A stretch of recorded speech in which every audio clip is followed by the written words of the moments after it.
YouTube శ్రోతలకు అభినందనలు తెలియపరుస్తూ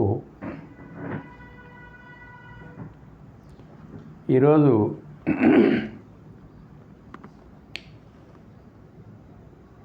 బ్రహ్మం ఒక్కటే పరబ్రహ్మం ఒక్కటే అనే అంశం పైన వీడియో తీయబడుతుంది. ఈరోజు ప్రపంచానికి బ్రహ్మం ఒక్కటే పరబ్రహ్మం ఒక్కటే అని చాటి చెప్పింది వేదం.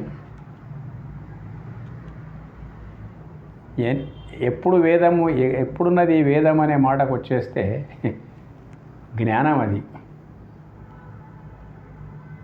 ఎప్పటి నుంచి అనే మాటే లేదు దానికి. అనాది అన్నప్పుడు కాలాతీతమైనటువంటిది.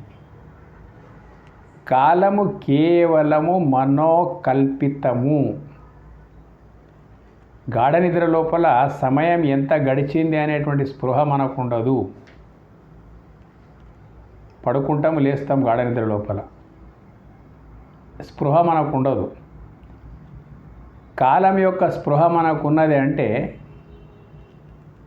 మనసుతోనే. మన మేల్కైన తర్వాత మన మనసు ఏదైతుందో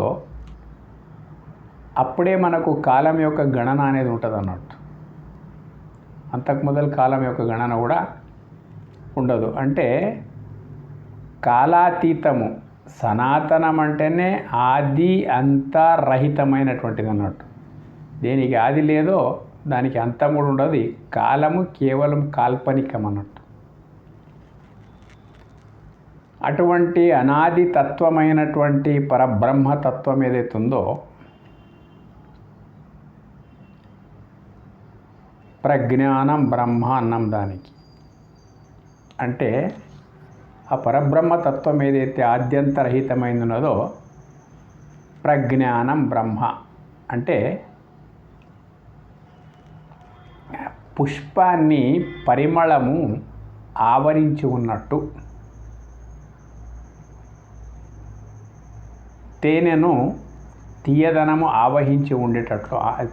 తీయదనమే తేనె యొక్క స్వభావము, పరిమళమే పుష్పం యొక్క స్వభావం. ఎట్లాగో బ్రహ్మం యొక్క స్వభావము ప్రజ్ఞానం, పరిపూర్ణ ప్రజ్ఞ.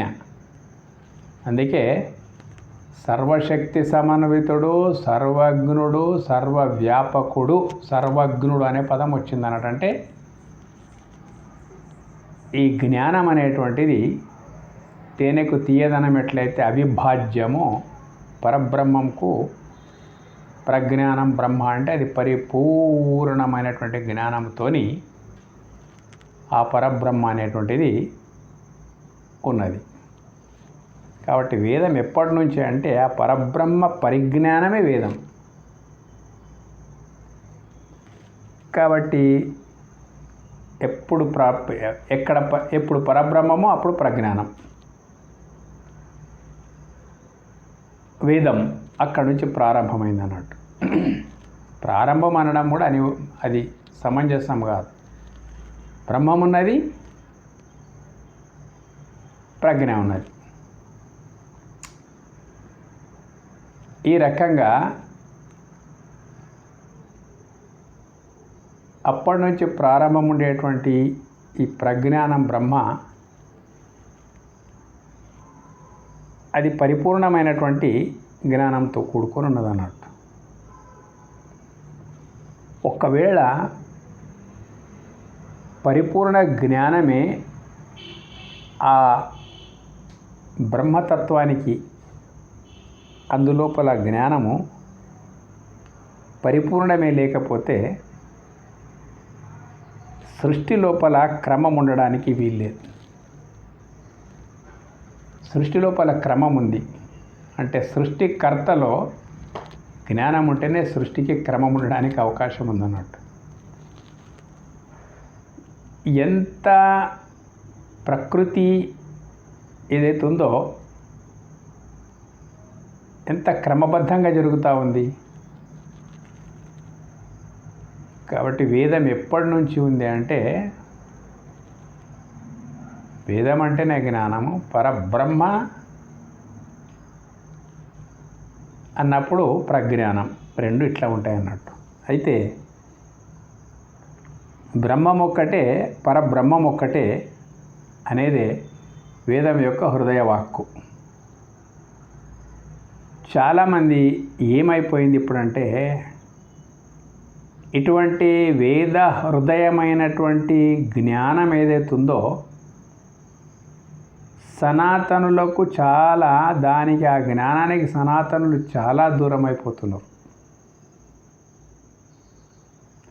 కాబట్టి సనాతనులు అంటే వేరే వాళ్ళకి ఏం కనిపిస్తుందంటే ఏది మనం ఆచరిస్తున్నామో అదే కనిపిస్తుంది అన్నట్టు. చిన్న ఉదాహరణ తీసుకోండి. సిద్ధాంతంలో ఎంత బలం ఉంది, ఏ సిద్ధాంతం యొక్క అనుయాయుల మనం అనేటువంటి విషయం పక్కకు పెట్టే తర్వాత వ్యక్తి దేన్ని ఆచరిస్తున్నాడో అదే సిద్ధాంతం అని ముందు వాళ్ళు అనుకుంటారు అన్నట్టు. మనం ఏది ఆచరిస్తున్నామో అదే మన సిద్ధాంతం అనుకుంటారు అన్నట్టు. ఉదాహరణకి సనాతనులంటే డైరెక్ట్ జ్ఞానం దిక్కు పోదు మనిషి యొక్క ఆలోచన. సనాతనులు అనేవరకే మూర్తి పూజకులు, మూర్తులను పూజిస్తారు. ఇదొకటే ముద్ర పడ్డది అన్నట్టు. వీళ్ళకు ఎందరో దేవుళ్ళు ఉంటారు. మనము దాన్ని ఆ రకంగా ప్రదర్శించలేకపోయినాం అన్నట్టు. సనాతనులమైనా వైదికులమైనా చేస్తున్న మూర్తి పూజ అనేది ఏమిటి ఇడమరిచి చెప్పలేకపోయినాం. మొత్తం బైబిల్ తీసుకో, ఖురాన్ తీసుకో, మూర్తి పూజకు బద్ధ విరుద్ధమైనటువంటి కథనాలు అందులోపల ఉన్నాయి. ఉండడమే కాదు, మనను తూడ్చేసినటువంటి పరిస్థితి కూడా, ఇటువంటి ప్రచారం చేసి తూడిపేసిన పరిస్థితి కూడా ఉందన్నట్టు. కానీ ఇప్పటి వరకు మూర్తి పూజలో ఉండే ఆంతర్యము ఆచరించే వాళ్లకు తెలియదు. సరే, ప్రతిపాదించినటువంటి ఎవరైతే మన పురాతనులు ఉన్నారో వాళ్ళు ఎందుకు ప్రతిపాదించారు అనేది కూడా మనకు తెలియదు అన్నట్టు. తెలియకపోవడం వల్ల మనకు మూర్తి పూజకులని ముద్ర పడిపోయింది అన్నట్టు. మూర్తి అంటే తెలియదు అర్థం దాన్ని, విమర్శించే వాళ్లకు మూర్తి అంటే తెలియదు, పూజ అంటే తెలియదు, రెండు కూడా తెలియదు అన్నట్టు. ఎందుకంటే తెలియజెప్పే పరిస్థితుల్లో మనం లేము. ముద్ర పడిపోయింది మనకు మూర్తి పూజకులు అని చెప్పేసి. తర్వాత ఇంకొక ముద్ర ఏం పడిపోయిందంటే వీళ్ళు ప్రకృతి ఉపాసకులు అని పడ్డది అన్నట్టు. ప్రకృతి ఉపాసకులు ఏది మనం ఆచరిస్తున్నామో అదే ముందు వాడు మనని అనుకుంటాడు మనం గింతే ఉన్నామని చెప్పేసి. కాబట్టి ఏం నేర్పడం ప్రారంభించారు అంటే మనం ఆచరణ లోపల పెట్టిందే మన సనాతనం అనుకుంటాడు ఎవడే కానీ. మనం ఏదైతే ఆచరిస్తున్నామో దాన్నే సనాతనం అనుకుంటారు. ఎందుకంటే విమర్శించే వాళ్లకు సనాతనము అది కాదు, సనాతనం ఇంకా చాలా లోతైన సిద్ధాంతం ఉన్నది, ఇది ఒక ప్రాథమిక విషయమే తప్ప లోతైన సిద్ధాంతం ఉన్నది అని ఆలోచించే అవసరము విధర్మీయులకు పట్టదు. క్రిస్టియన్స్ కానీ ముస్లిమ్స్ కానీ ఏం అవసరం ఉన్నది వాళ్ళకు? ఈ సనాతన సిద్ధాంతం యొక్క లోతుపాతుల లోపల పరబ్రహ్మం గురించి ఏం జ్ఞానం ఉన్నది వాళ్ళు ఎందుకు చూస్తారు? వాళ్ళ విమర్శకు కావలసినన్ని లక్షణాలు మనము ప్రదర్శిస్తున్నాం. సనాతన ధర్మం లోపల ఏమున్నది అనేది అర్థం చేసుకోకుండా మన ప్రదర్శనలు నడుస్తూ ఉన్నాయి. కాబట్టి ఇది ఎంతవరకు వచ్చింది ఈ విషయం అంటే, మనకు దేవుని గురించి చెప్పడం ప్రారంభించారు. అబ్రాహిమిక్ ఐడియాలజీ ఏదైతే ఉన్నదో దాన్ని బేస్డ్గానే క్రైస్తవ మతం, ముస్లింల మతం ఉన్నాయన్నట్టు. కానీ చాలా విచిత్రమైనది ఏంటంటే దేవుడు ఒక్కడే అని వాళ్ళు చెప్పడము, మనకు వినిపించడం అనేది చేస్తూ ఉన్నారు వాళ్ళు మొత్తం. పెద్ద ఇది ఎట్లా ఉందంటే చేపకు ఈత నేర్పినట్లు. బ్రహ్మం ఒక్కటే, పరబ్రహ్మం ఒక్కటే అని చెప్పింది వేదం. మనం దాన్ని ఆచరించకపోయినా ఆచరించినా అది మనం తెలుసుకున్నా తెలుసుకోకపోయినా సిద్ధాంతం సిద్ధాంతమే కదా. ఇప్పుడు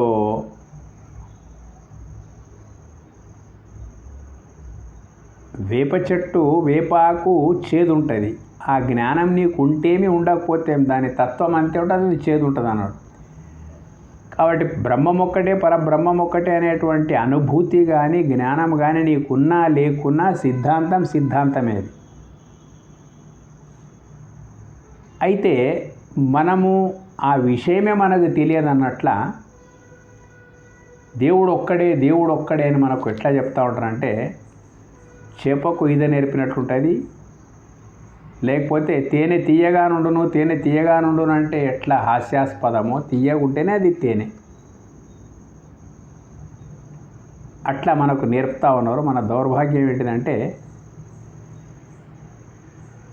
మన ఆచరణ అనేటువంటిది వాళ్ళ ప్రచారానికి ఊతమిస్తున్నది అంతే. వేదం లోపల ప్రతిపాదించిన పరబ్రహ్మ తత్వం యొక్క జ్ఞానము చాలా చాలా లక్షకొక్కరికి లేకపోవడం వల్ల ఆ మాట నడుస్తూ ఉన్నది అన్నట్టు. కానీ వాళ్ళకు పాక్షిక దేవుడు ఒక్కడే అనేది ఒప్పుకుంటున్నాం మొత్తం మీద. వేదం ఒప్పింది, కానీ వేదం ఇంకొక మాట కూడా చెప్పింది, సర్వముఖాలు విధం బ్రహ్మ. ఇక్కడ అన్ని ధర్మాలు ఫెయిల్ ఉన్నాయి అన్నట్టు. సర్వముఖాలు విధం బ్రహ్మ, బ్రహ్మం ఒక్కటే పరబ్రహ్మం ఒక్కటే ఒక మాట అయిపోతే అందరికీ సరిపోయింది, వాళ్ళకి మనకు సరిపోయింది అన్నట్టు. సర్వముఖాలు విధం బ్రహ్మ, ఈ సర్వము కూడా ఈ సర్వమంతా కూడా బ్రహ్మమే అంటుంది వేదం. ఇక్కడ వచ్చేవరకే చాలా తలక్రిందులైపోతాయి అన్నట్టు. ఈ సర్వం అంటే ఏంటి? సర్వముఖాలు విధం బ్రహ్మ అన్నాం అన్నట్టు. దేవుడు ఒక్కడేనని తెలుసుకోవడం సరే అయిపోయింది, ఉన్న ఒక్క దేవుడినే చెప్తా ఉన్నాం. ఈ సర్వముఖాలు విధం బ్రహ్మ అంటే సర్వము కూడా పరబ్రహ్మమే. ఈ సర్వం లోపల ఏమున్నాయి? జీవము, ప్రకృతి. అంటే దృశ్యాలు రెండు కలిస్తే అది సర్వం అయిపోతుంది అన్నట్టు. దృక్ అంటే చూచే నేను, దృశ్యం అంటే కనిపిస్తున్నటువంటి చరాచర ప్రకృతి. ఈ రెండు ఈక్వల్ టు సర్వం అయిపోయింది అన్నట్టు. ఇప్పుడు విధర్మీ లోపల ఏముందంటే, మేము దేవునికి మాత్రమే ఆరాధిస్తాము, దేవునికి మాత్రమే మేము విశ్వసిస్తాము. మీరు విశ్వసిస్తున్నట్ల ఈ ప్రకృతిని, ఎటువంటి ఏవైతున్నాయో ప్రకృతి ఉపాసనలు ఏవైతున్నాయో ఇవన్నీ మేము చెయ్యము, చేసేవాళ్ళు మూర్ఖులు అంటారు అన్నట్టు. అయితే ప్రకృతిని ఉపాసించనోళ్ళు ఎవరు లేరు ప్రపంచం లోపల. దేవుడు ఒక్కడే అనేటువంటి వాళ్ళు కూడా ప్రకృతి ఉపాసకులే. వేరే వీడియో లోపల ఈ విషయాలు పెట్టినా మేము మొత్తం మీద. ఉపాసన అంటే ఏమిటి?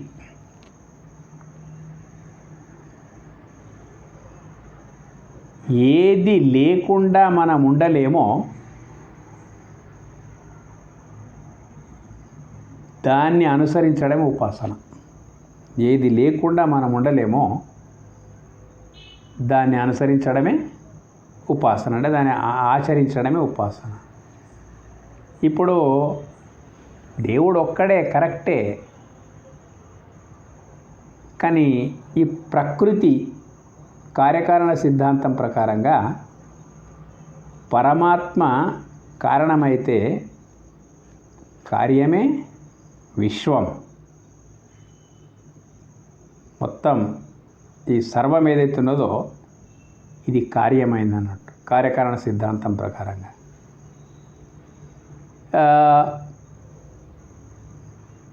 కార్యకారణ సిద్ధాంతం ప్రకారం కార్యము కారణానికి భిన్నంగా నిరూపించలేము. కార్యం ఏదైతుందో, కార్యం అంటే మొత్తం సృష్టి ఏదైతుందో కారణానికి భిన్నంగా నిరూపించలేము. కార్యకారణ సిద్ధాంతం చెప్తుంది అన్నట్టు. అంటే ఉదాహరణకి ఒక వృక్ష బీజం తీసుకుందాం మనము. ఇప్పుడు వృక్షానికి కారణం బీజం. బీజము సూక్ష్మం, వృక్షము స్థూలం. అయితే రెండింటిని వేరేగా చూడగలుగుతామా మనము? చూడలేము. కనిపించని రూపం లోపల నుంచి కనిపించే రూపంలోకి వచ్చింది. వృక్షము బీజంలో కనిపించదు, కానీ కనిపించే విధంగా వచ్చింది బీజం లోపల నుంచే. పరమాత్మ కనిపించడు, కానీ అతడి కారణంగా వెలువడ్డ విశ్వమంతా కనిపిస్తూ ఉంది. పరమాత్ముడు దేవుడు కాబట్టి దేనికైనా విశ్వానికి కారణమైండో అది దివ్యమైంది అన్నట్టు.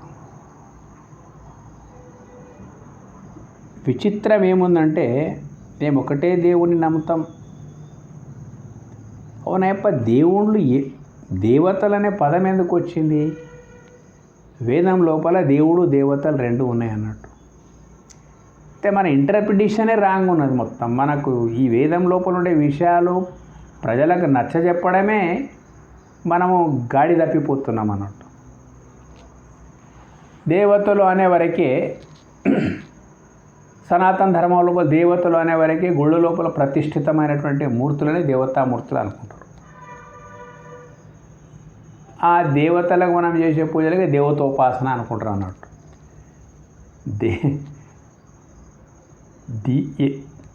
దేవుడు పరమాత్ముడైతే, దేవుడైతే ఆయన దివ్యత్వం ఏమిటిది?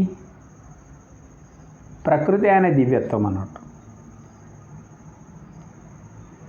దేవ దివ్య రెండిటికి ఎలాంటి అవిభాజ్య సంబంధం ఉందంటే తేనెను తీయదనం నుంచి విడదీయలేం, దేవుని నుంచి దివ్యత్వాన్ని విడదీసి చూడలేం. అవి కలిసే ఉన్నాయి అన్నట్టు. వాటిని విడగొట్టి ఇది కాదు ఇది అవుననడము ఎట్లా సాధ్యమైపోతుంది? ఇప్పుడు మన మనుగడకు కనిపించని పరమాత్ముడు, కనిపించే ప్రకృతి విడదీతాం. విడదీసి మాకు కనిపించని పరమాత్ముడే కావాలని అనుకుందాం. కనిపించే ప్రకృతితో ఏం పన్నది? ఏం పని లేదు కదా, ఇది పనికి మాలింది కదా. అయితే మరి ప్రకృతి సహచర్యం అంటే ప్రకృతి యొక్క సామీప్యత లేకుండా మనం బ్రతకగలుగుతామా? దేవుడు ఒక్కడే అన్నంత మాత్రాన నిజమైన మొత్తం తెలిసినట్టు కాదు. దివ్యత్వం ఏదైతే ఉన్నది కదా దేవునికి భిన్నం కాదు. దివ్యత్వం అంటే దేవతలు, దానికే దేవతలు అని కూడా అన్నమాట. దేవుని దివ్యత్వము అనేక రకాలుగా ఉన్నది. దేవుడు ఒక్కడే అయినా, బీజం ఒక్కటే అయినా, వృక్షము అనేక రకాలుగా మనకు గోచరిస్తుంటుంది అన్నట్టు. ఆ బీజం లోపల ఏవి కూడా మనకు కనిపించకున్నప్పటికైనా కానీ వృక్ష కారణమైనటువంటిది బీజమే. అయితే బీజంలో లేని అన్నీ వృక్షంలో కనిపిస్తూ ఉంటాయి మనకు. అయితే బీజంలో లేవు కాబట్టి బీజంతో వృక్షానికి సంబంధం లేదు, అది వేరే ఇది వేరే అనగలుగుతామా? అనలేము. అట్లాగే కనిపించని పరమాత్మ, అవ్యక్తమైనటువంటి పరమాత్మ వ్యక్త రూపమే ప్రకృతి. చూడండి, మన లోపల ఆత్మ ఉంది, అది వ్యక్తం కావడం లేదు. శరీరం లోపల ఆత్మ ఉంది, వ్యక్తం కావడం లేదు. కానీ వ్యక్తమైనటువంటి భూమి తో వచ్చేటువంటి అన్నము అవసరం ఉంది. ఈ అన్నం ఎవరికి అవసరం ఉంది అనే మాటకు వస్తే చాలా విచిత్రమైన లాజిక్ ఇక్కడ ఉంది. అన్నము దేహానికి అవసరం ఉందనుకుంటావా? శవం కూడా ఒక దేహమే. అన్నం అవసరం దానికి ఉందా? లేదు. ఆత్మ అది పరిపూర్ణమైనటువంటిది. దానికి అన్నం అవసరం ఉందా? లేదు. దానికి అవసరం లేదు, దీనికి. మరి అవసరం దేనికి? ఆత్మ దేహం లోపల నిలబడాలంటే అన్నం అవసరం ఉందన్నట్టు. అన్నం దేహంకి అవసరం అంటే దేహం కూడా అవసరం లేదు. అన్నం ఆత్మగా, ఆత్మ పరిపూర్ణమైనటువంటిది. రెండింటి ఒక సంబంధం ఎట్లుందో చూడండి. చాలా గొప్ప రహస్యం ఇది. హిందువులను మీరు దేవతోపాసకులు అంటే మీరెవరు ఉపాసకులు? అన్నమును ఉపాసన అంటే సమీపించడం. అన్నమును సమీపించకుండా నీ ఆత్మ నిలబడుతుందా? ఎవరు చేసిన ఏర్పాట్లు ఇది? ఆ పరమాత్ముడే ఇక్కడ ప్రకృతికి ఆత్మకు అటువంటి సంబంధం ఉంచిండు అన్నట్టు. మొత్తం మీద ఈ దేహం లోపల ఆత్మ నిలబడాలంటే ప్రకృతి చాలా అవసరం ఉన్నది.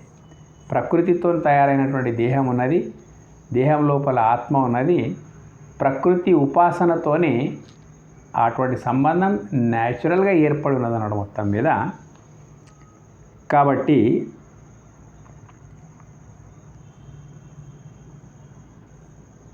దేవతోపాసన విషయం లోపల ఇంత లోతైన తత్వం ఉన్నదన్నట్టు. దేవతలు అని ఎవరిని అన్నారు? ఫస్ట్ అర్థం చేసుకోవాలి మనం.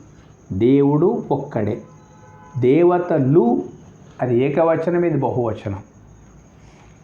చూడండి, దేవతలు అంటే దేవుడు ఒక్కడే అన్నప్పుడు దేవత అంటున్నారు దీనికి. దేవతలు, దేవతలు. వేదం లోపల ఈ ప్రస్తావన చాలా క్లియర్గా ఉంది.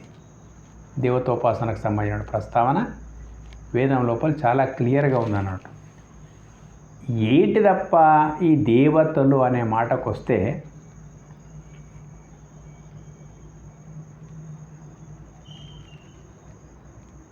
దేవుని యొక్క దివ్యత్వ కేంద్రం.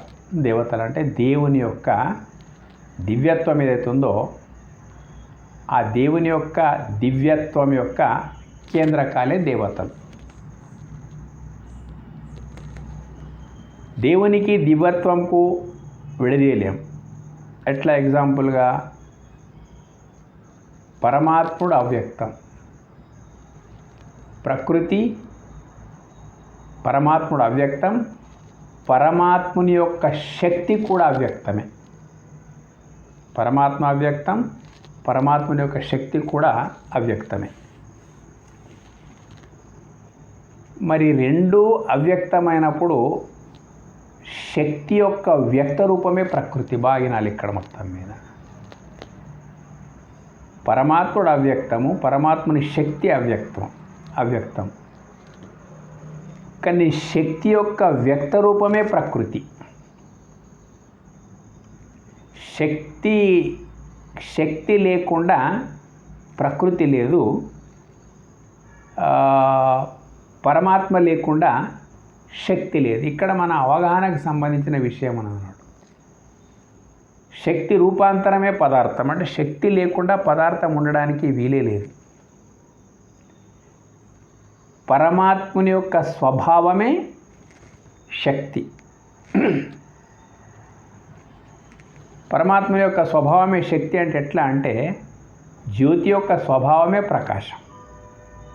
ఎట్లాగో అట్లాగే ఒక పరమాత్ముని యొక్క స్వభావమే శక్తి అన్నట్టు మొత్తం మీద. పదార్థం యొక్క స్వభావము పదార్థానికి భిన్నము కాదు. స్వభావం అనేది విశిష్టత అనండి. పదార్థం యొక్క స్వభావము పదార్థానికి భిన్నం కాదు. అట్లాగే శక్తి పరమాత్ముని యొక్క స్వభావం అన్నట్టు. శక్తి పరమాత్ముని యొక్క స్వభావం అయినప్పుడు పరమాత్మునికి శక్తి నుంచి వేరు చేయలేం మనం. ఇది అందరు ఏకీభవించే సిద్ధాంతమే ఇది, అన్ని మతాల వారు. కానీ ప్రకృతి ఏదైతే ఉంది కదా, ఈ ప్రకృతి కూడా శక్తి రూపాంతరం. ఎట్లా పరమాత్ముని నుండి శక్తిని వేరే చేయలేమో, ప్రకృతిని కూడా శక్తి కంటే వేరేగా చూడలేం మనం. ఏమైపోయింది? ప్రకృతి మూలము శక్తి, శక్తి మూలము పదార్థం.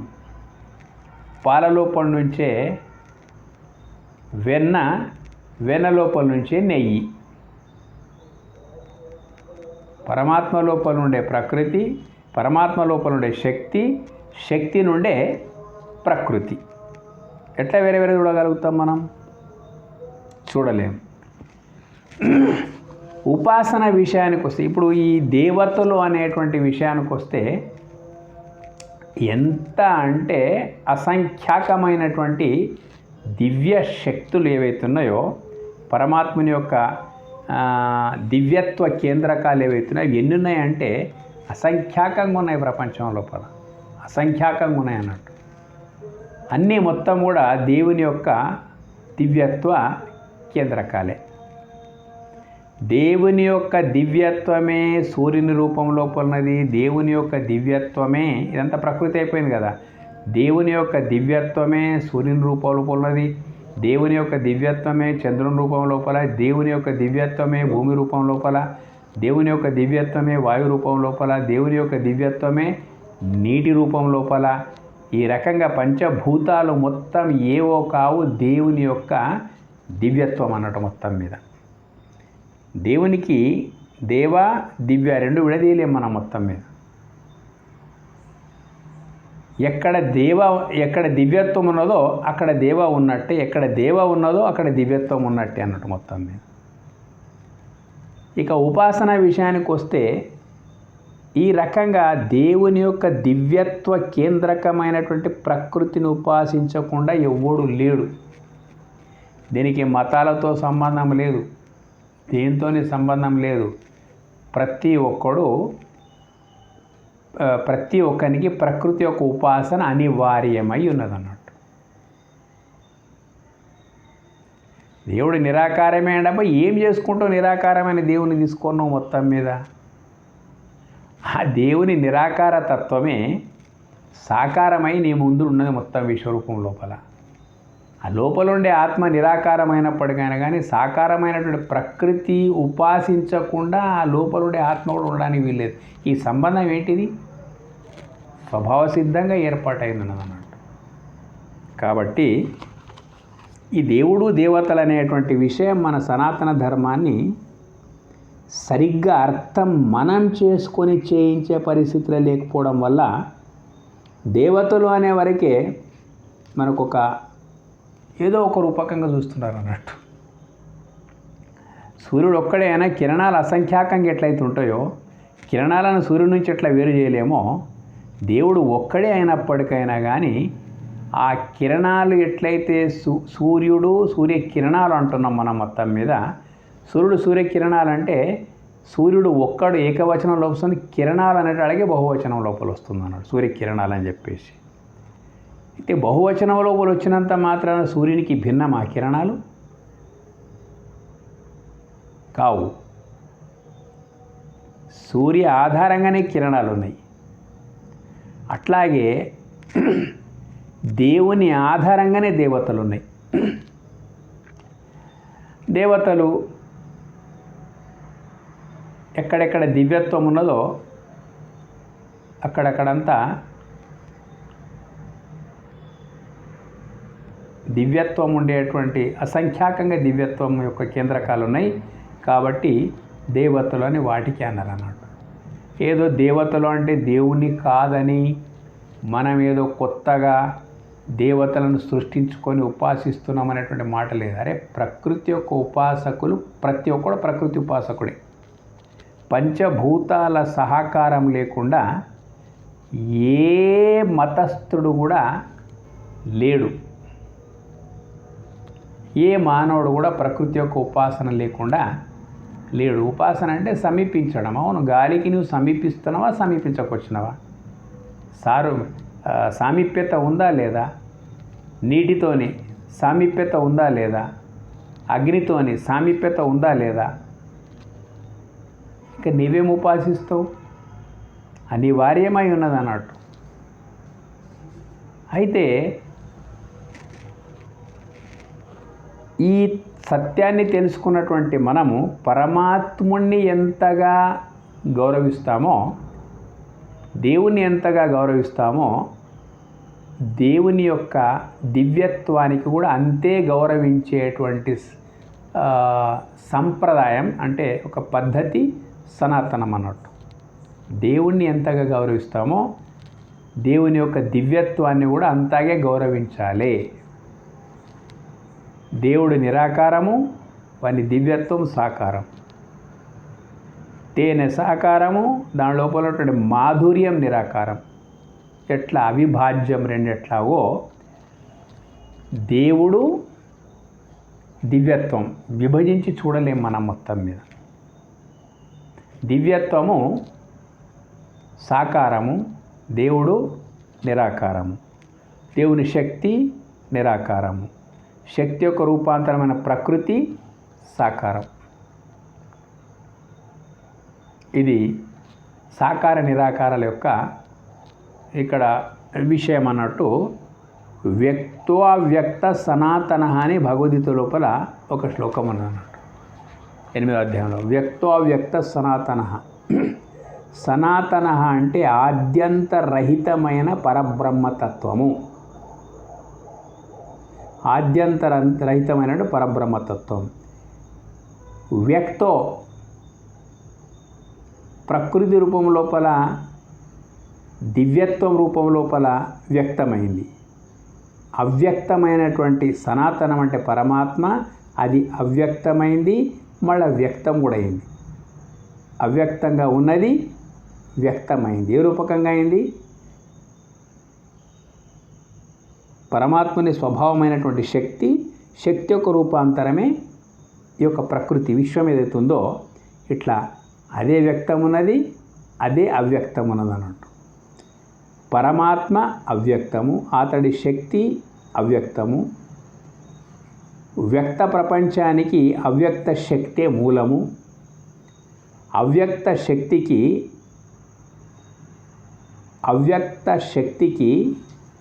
అవ్యక్త పరమాత్మ మూలం.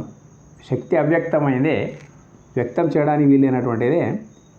అవ్యక్తమైనటువంటి శక్తికి అవ్యక్త పరమాత్మ ఎట్లా మూలమో, అన్నింటికీ మూలము బీజమాం సర్వభూతానాం. పరమాత్మ ఏమంటున్నాడంటే సర్వభూతానాం అంటే పంచభూతాలు వచ్చేసే, సమస్తం చరాచర ప్రకృతి వచ్చేసే బీజమాం సర్వభూతానాం. చూడండి, ఇది కూడా వేదం యొక్క విషయమే, భగవద్గీత లోపల వచ్చేసింది. బీజమాం సర్వభూతానాం అనడం ఎంత బాగుంది.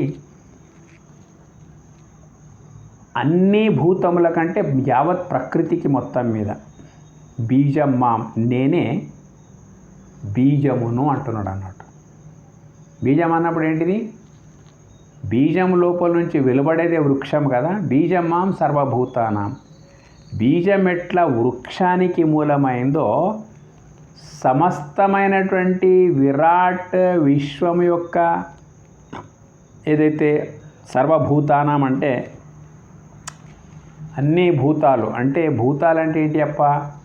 సర్వభూతానాం అంటే దేవుని యొక్క దివ్యత్వం యొక్క కేంద్రకాలు.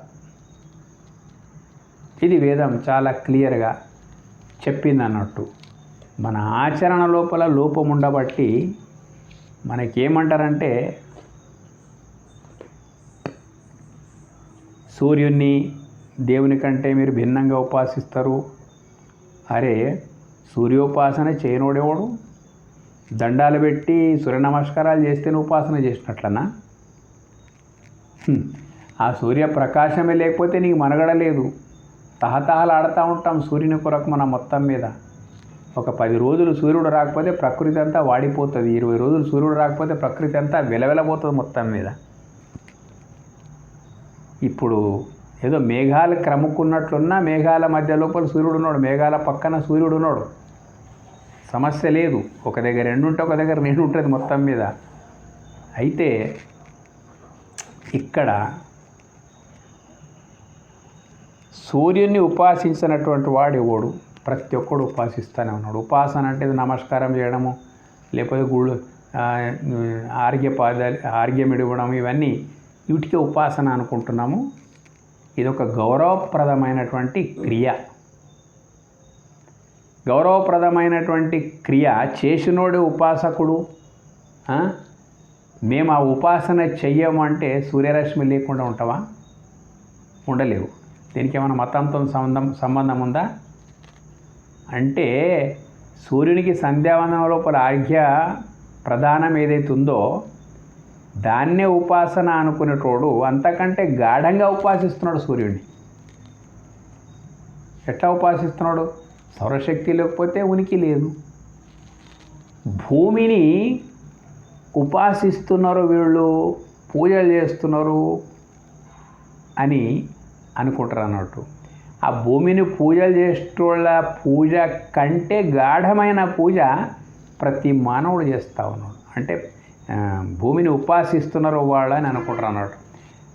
అయితే మనకు అట్లా మాట్లాడుతున్నారు అన్నట్టు. అరే మీరు మాకు ఆడేదేమున్నది, మాకంటే గాఢంగా భూమిని ఉపాసిస్తున్నారు. మీరు ఎట్లా ఉపాసిస్తున్నారు? భూమి ఇచ్చినటువంటి అన్నమే కదా మీరు తినేటువంటిది.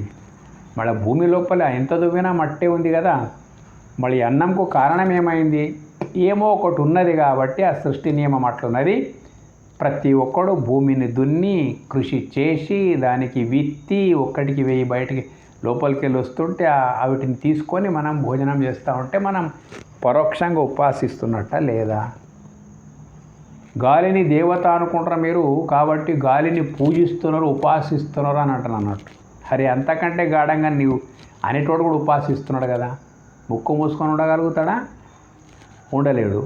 మరి నీవు ఒక దేవుణ్ణే ఉపాసిస్తాడో మా గాలితోనేం అవసరం ఉన్నది? గాలి దేవత అంటే దేవుని యొక్క దివ్యత్వ కేంద్రకం గాలి. కాబట్టి అది లేకుండా మనం ఉండలేము. ఏది లేకుండా మనం ఉండలేమో ఆ లేకుండా ఉండలేము అనేటువంటిది ఉపాసన.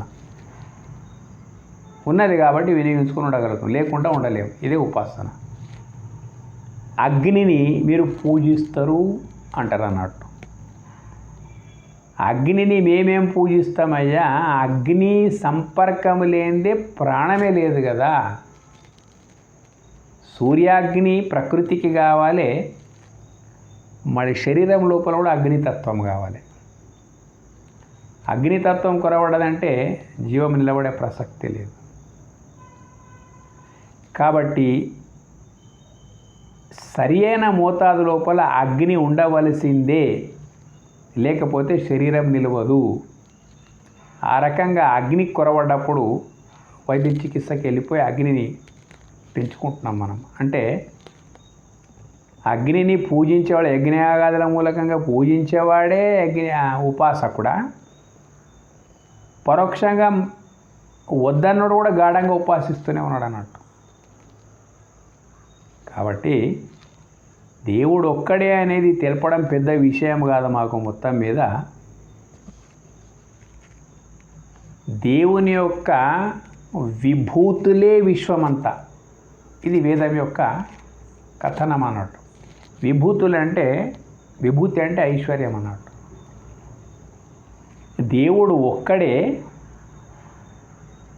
కానీ దేవతలు అంటే ఎక్కడెక్కడ దేవుని యొక్క దివ్యత్వము ప్రస్ఫుటమైపోతున్నదో, ఎక్కడెక్కడ దేవుని యొక్క దివ్యత్వం అనేది వ్యక్తమైపోతున్నదో అవన్నీ కూడా దేవతలే. ఇది దేవుడు దేవతలకు ఉండేటువంటి సంబంధం. దేవుడు ఒక్కడే అయినా కానీ ఆ దేవతలను ప్రతి ఒక్కడు ఉపాసిస్తున్నాడు. ఉపాసించడం అంటే ఎంకాయలు కూడా పూజలు చేయడం కాదు. అది లేకుండా వీడు లేడు. కాబట్టి దాన్ని వదలకుండా పట్టుకుని ఏదైతే ముందుకెళ్ళిపోతున్నామో అదే ఉపాసన. ఉపాసన అంటే మరేదో కాదు, సమీపించడం. ఈ రకంగా చాలా అవసరం ఉన్నది. మనం సనాతనులము ఈ దేవుడు దేవతలు అనేటువంటి విషయాన్ని విప్పి చెప్పడం చాలా అవసరం ఉన్నది. నాయనలారా ప్రతి ఒక్కడు ఈ సృష్టి లోపలే దేవతోపాసకుడే. మతాలతో సంబంధం లేదు, దేనితో సంబంధం లేదు. గాలి అందరికీ అవసరమే, నీరు అందరికీ అవసరమే, అగ్ని అందరికీ అవసరమే, తర్వాత భూమి అందరికీ అవసరమే, ఆకాశము లోపలనే ఉన్న శక్తిని దాని లోపలే మనం అందరం ఉన్నాం. మొత్తం మీద అన్నిటిని మోస్తున్న, అన్నిటికీ అవకాశం ఇస్తున్నది ఆకాశమే. అన్ని శక్తులు ఆకాశం లోపలనే ఉన్నాయి కాబట్టి ఆ శక్తులే మన జీవనాధారం కాబట్టి పరోక్షంగా ఆకాశాన్ని కూడా ఉపాసి పంచభూతాలు సూర్యుడు మనకు కనిపిస్తున్నటువంటి అన్నాడు. ఇంకా ఏమేమి ఈ విశ్వం లోపల శక్తులు ఉన్నాయో నీకు వాటి జ్ఞానంతో సంబంధం లేకుండా నీ మనుగడకు అవన్నీ కారణమైపోయినాయి. కాబట్టి దేవుడు ఒక్కడే. మాకు తెలుసు, మీకు దేవుడు ఎంతోమంది దేవతలు ఉన్నారంటే ఉన్న దేవతలు అందరు కొనుక్కున్నారు, అందరూ ఆ దేవతల ఆధారంగానే ఉన్నారు. దేవుని కంటే భిన్నం దేవతలు కావు. సూర్యుని కంటే భిన్నంగా సూర్యకిరణాలు ఎట్లా కావో దేవునికి భిన్నంగా దేవతలు కూడా కారు. దేవతలు అంటే కాళ్ళు చేతులు పెట్టుకొని ఉన్నోళ్ళు కారు. దేవతలు అంటే ప్రత్యక్షంగా మనకు పంచభూతాలు కూడా దేవతల కిందికే లెక్క. దివ్యత్వం లేకపోతే పంచభూతాలు ఎంత గొప్ప దివ్యత్వం ఉన్నది వాటి లోపల, వాటిని ఉపాసించకుండా మనం ఉండలేము. ఇదే దేవతోపాసన. బ్రహ్మం ఒక్కటే, పరబ్రహ్మం ఒక్కటే.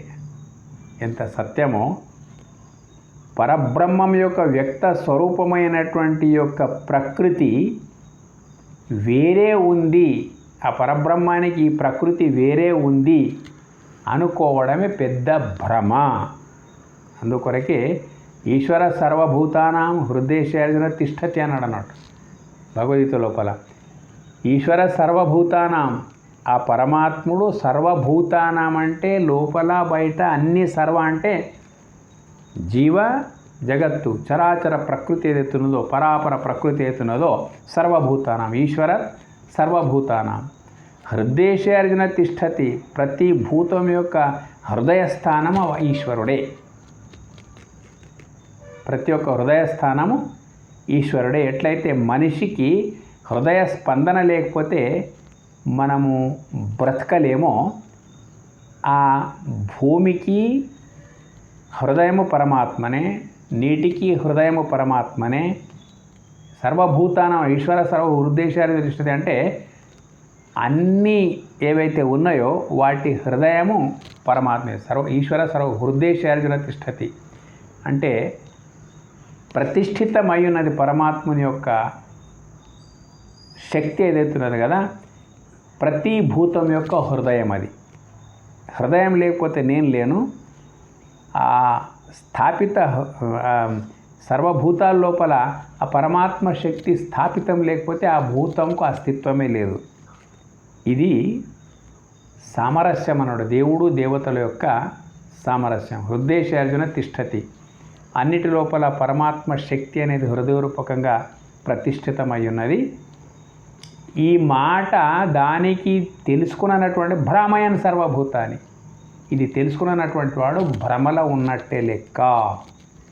పరమాత్మునికి ఇతరంగా ప్రకృతిని చూసినటువంటి వాడు పాక్షిక జ్ఞాని. ఇంకా ప్రకృతిని ఉపాసిస్తూనే ప్రకృతి ఉపాసన లేకుండా బ్రతకడానికి వీల్లేదు. ప్రకృతిని ఉపాసిస్తూనే ప్రకృతిని తిరస్కరించడం, దూషించడం ఒక పెద్ద భ్రమనే. దేవుడు దేవతలకు వేరే వేరేగా మాట్లాడేటోడు ఎంత పెద్ద ప్రవక్తలైనా, ఎంత పెద్ద కారణికులైనా, ఎంత పెద్ద అవతార పురుషులైనా వాళ్ళ భ్రమ లోపల ఉన్నట్టే. ఈశ్వర సర్వభూతానాం అన్ని భూతాల లోపల హృదయస్థమైనటువంటిది ఆ ఈశ్వర శక్తే. కాబట్టి మేము ఒక్క దేవుణ్ణే పూజిస్తాము, ఒక్క దేవుణ్ణే విశ్వసిస్తాము అంటే నీవు విశ్వసిస్తున్నది, నీవు ఉపాసిస్తున్నది అంతా దేవుని యొక్క దివ్యత్వాన్నే. ఆ సోయి తెచ్చుకుంటే సరిపోయింది. సనాతన ధర్మం యొక్క రహస్యం మనకు అర్థమైనట్టే లెక్క. ఇది చెప్పే పరిస్థితి లోపల మనం లేము. దేవతోపాసన అంటే కేవలం గుడి లోపల దేవతలను పూజించడం, టెంకాయలు కొట్టడమే దేవతోపాసన అని మనం అనుకుంటున్నాము. వీళ్ళకు గింతే జ్ఞానం ఉన్నదని ముంగటోళ్ళు అనుకుంటున్నారు. కానీ కాదు. దేవతలు అంటే గుళ్ళు లోపల ఉండేటువంటి దేవుళ్ళు మూర్తులు పక్కకు పెట్టేస్తే వాటి చరిత్ర వేరే ఉంది. మొత్తము దేవతలు అంటే దేవుని యొక్క శక్తి ప్రతీకలే దేవతలు. దేవుని యొక్క శక్తికి ప్రతీకలైనటువంటియే దేవతలు. అంటే మొత్తం ప్రకృతి విశ్వాని దేవ సవితర దురితాని పరాశవ. ఇది చాలా క్రిటికల్ సబ్జెక్ట్. కానీ ఈ రెండు మనం సరిగా అర్థం చేసుకోకపోతే పరమాత్మని యొక్క జ్ఞానము మనకు లేనట్టే లెక్క. ధన్యవాదాలు.